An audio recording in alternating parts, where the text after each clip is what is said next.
জাসাসের উদ্যোগে আমরা জাসাস ঢাকা মহানগর উত্তরের নেতৃবৃন্দ এখানে উপস্থিত হয়েছি।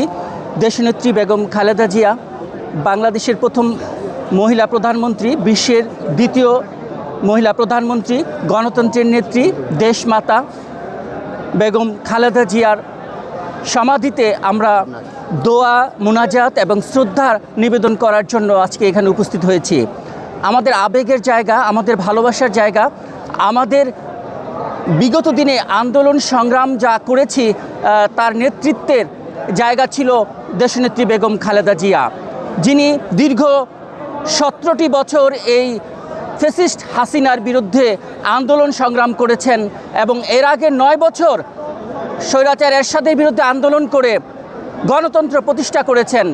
উনি দেশের জন্য ওনার সন্তানকে বিসর্জন দিয়েছেন, ওনার বাড়ি বিসর্জন দিয়েছেন, উনি ওনার বিলাসিতাকে বিসর্জন দিয়েছেন এদেশের মানুষের জন্য, এদেশের মানুষের ভোটের জন্য, ভাতের জন্য, মানুষের গণতান্ত্রিক অধিকারের জন্য।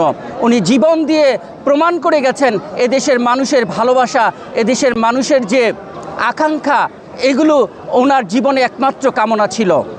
উনি বিগত আন্দোলন সংগ্রামে এদেশের মানুষের জন্য যা কিছু করে গেছেন, আমরা সেগুলোকে সামনে নিয়ে ওনার দেখানো পথ অনুকরণ করে আগামীতে পথ চলতে চাই এবং ওনার জন্য মন থেকে আমরা সবাই দোয়া করি, আল্লাহ যেন ওনাকে বেহেশত নসিব করেন।